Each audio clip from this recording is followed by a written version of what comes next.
To go in Indianapolis.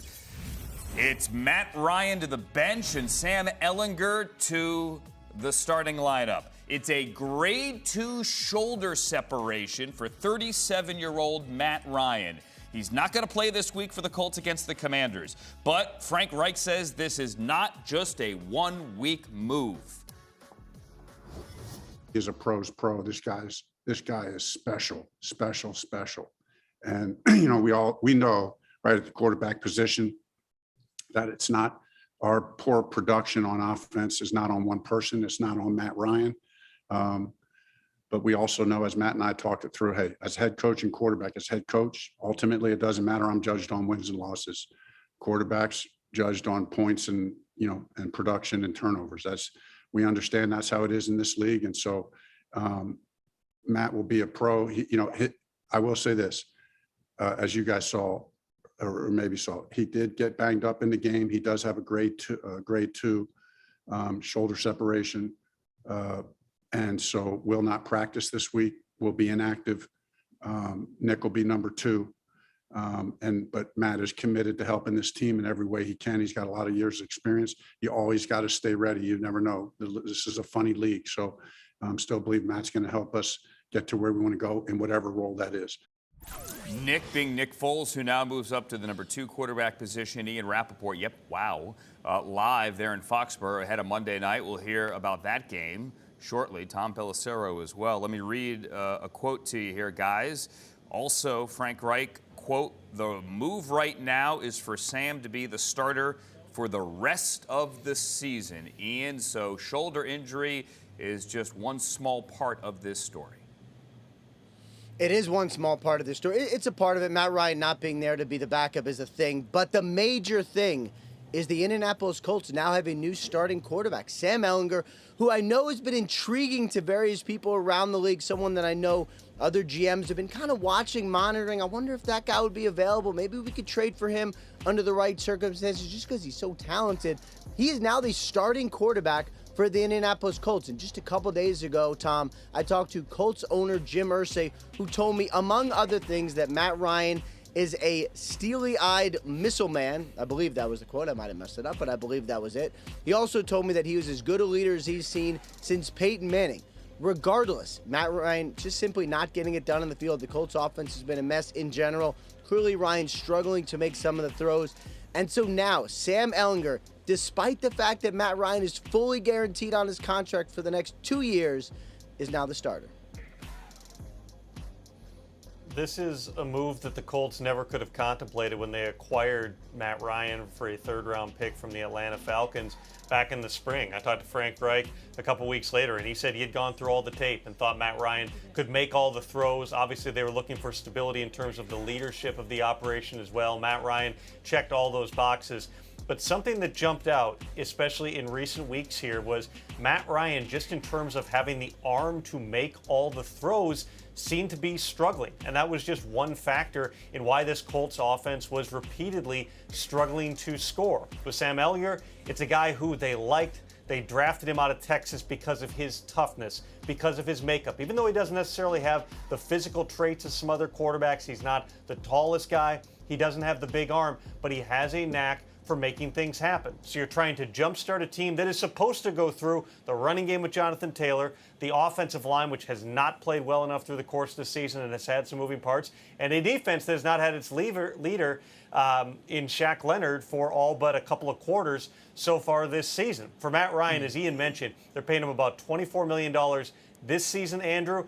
$12 million of his base salary for next season also guaranteed. So they're committed financially to Matt Ryan, but shoulder separation or no shoulder separation, Frank Reich says this was going to be the move.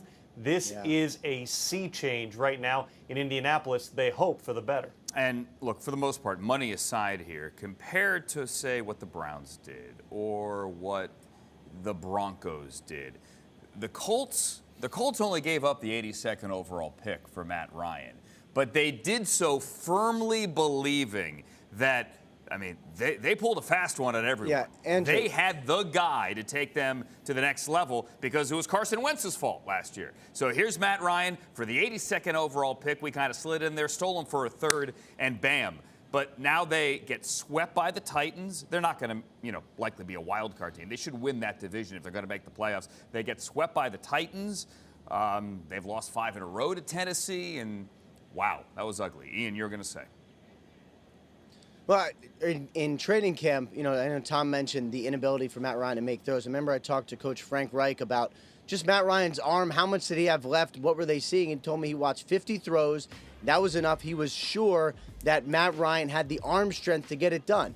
And that might have been true then. That might have been true based on last year. And I was there in camp, and he looked okay, I would say. But clearly the arm strength, not what it is. And, unfortunately, and Matt Ryan's had some great, incredible moments in his career. Just physically, it looks like it's going the wrong direction. And so for the Colts to say, we made a mistake, instead it's now going to be this guy, on one hand, it's admitting a mistake. On the other hand, they're moving forward with a really fascinating new quarterback at a time when it seems in the organizationally, they really need some wins. Really need wins. They do. As I said, they were swept by the Titans, so there goes that head-to-head. 5 straight to division rival Tennessee. Ian Rappaport and Tom Pelissero, gentlemen, thank you. A stunner here on Monday. Here's the announcement from the Colts.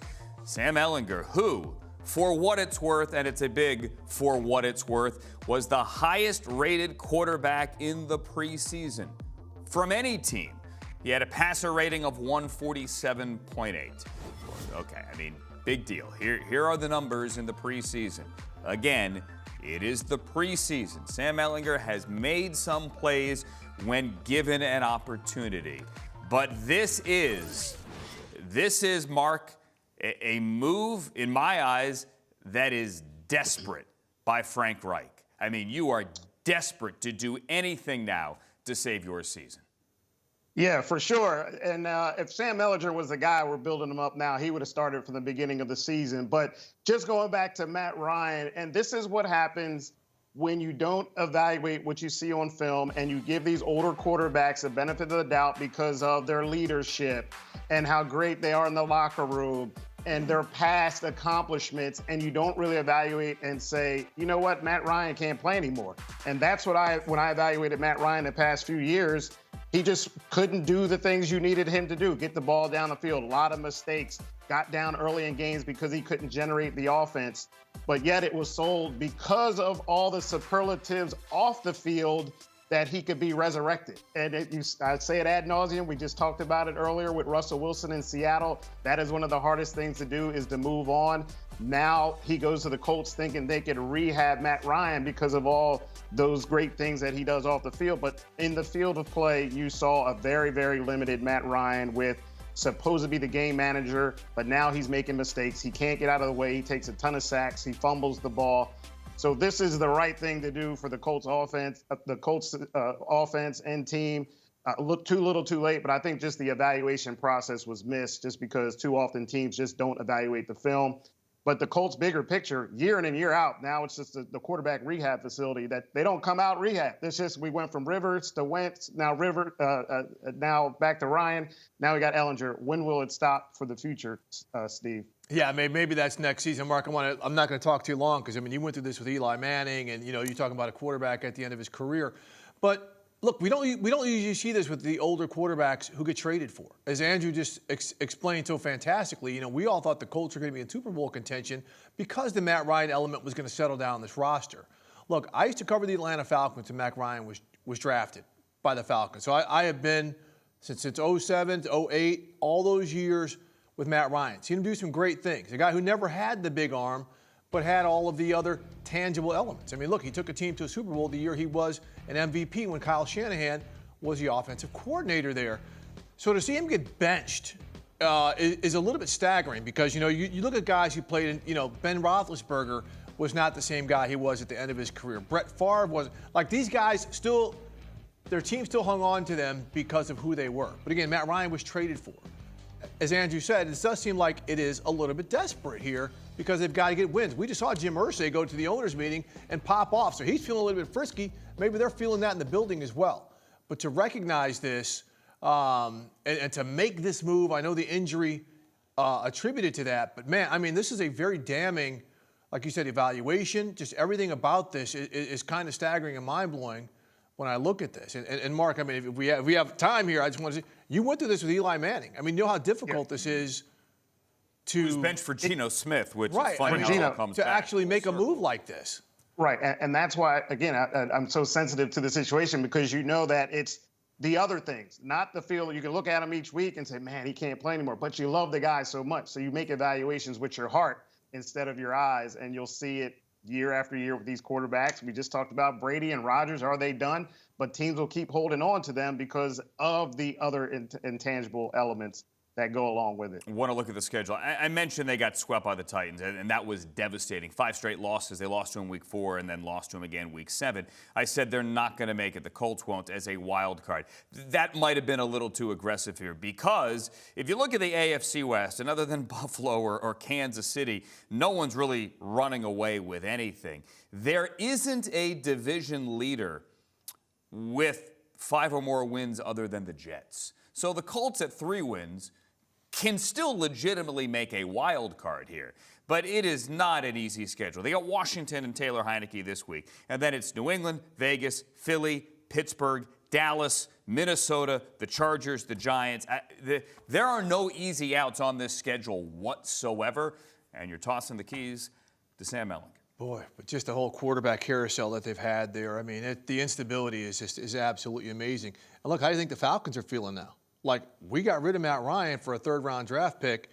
We're doing okay with Marcus Mariota. They're doing just fine.